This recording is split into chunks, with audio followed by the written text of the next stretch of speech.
18, we're headed down into the cellar where the door's just opened on its own. Give us a sign that you want to communicate with us.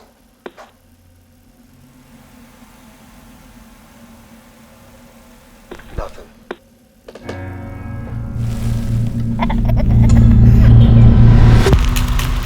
What are you guys? Well, we've been called ghost hunters, paranormal researchers. But we prefer to be known simply as Ed and Lorraine Warren. You feel honored, like if you're gonna play a paranormal researcher in a movie, if you're gonna, you know, well, then you gotta play the Warrens. I mean, it doesn't get any bigger. So you sort of feel like, if I'm gonna go into that genre again, even though this couldn't be further, you know, from Insidious, then it's gotta be with someone you trust, who's James. I trust him implicitly, and in a role that feels totally different than the other ones. So it was really an easy, and that coupled with the fact that when they wanted to, when they were talking to Vera, I just felt like, you know, it was an easy yes. Once we sort of said, if you do it, I'll do it. Something awful happened here, Ed. What is it? Whatever Lorraine sees, feels, touches, it takes a toll on her. A little piece each time. You have a lot of spirits in here, but there's one that I'm most worried about because it is so hateful. Look what she made me do.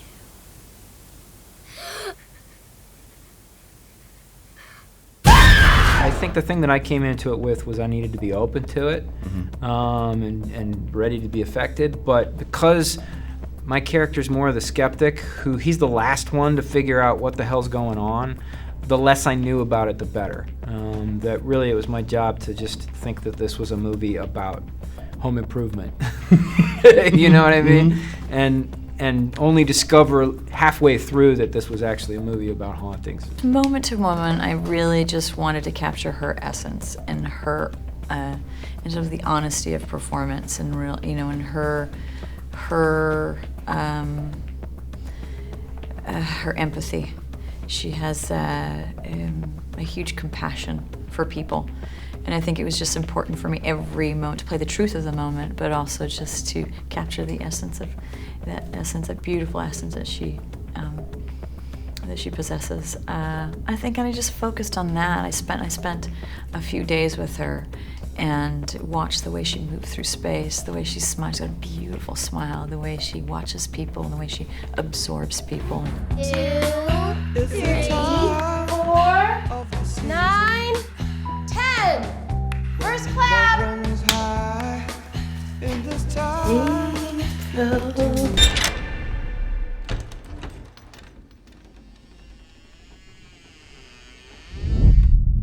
Clap. I'm gonna get you now. I can hear you breathing.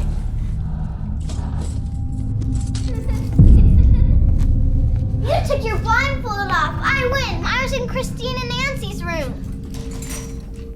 When I found out about it, Lili was on board, Vera and Patrick were on board, and I read the script. And I'd seen Insidious, which I thought was amazing. I thought, I was like, wow, this guy's a craftsman, you know. I was blown away both by what he did in that movie with the budget he had, and just the way that he used practical effects, and just how much of a scare he got out of, well, I'm just gonna take a guy and paint his face red, you know. I was like, okay, this guy knows what he's doing.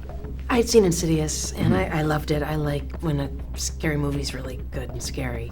And he's the one right now, I think. Yeah. This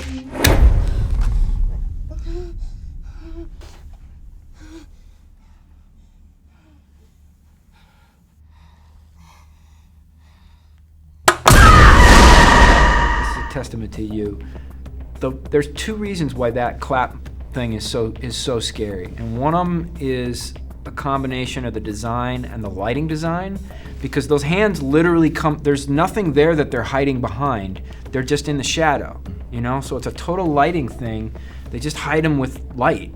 And then the second thing that makes that work is that you're playing that person's not there, even though you've got to do that whole scene leading up to that with a person standing there. And if there's ever a moment where you have a tell or give away that person's there, it spoils the gag, you know? And you never think of that it's like, oh, that works because she sells the setup to it, you know? And that's just like where if you have a lesser actor that can't do that, the gag doesn't work.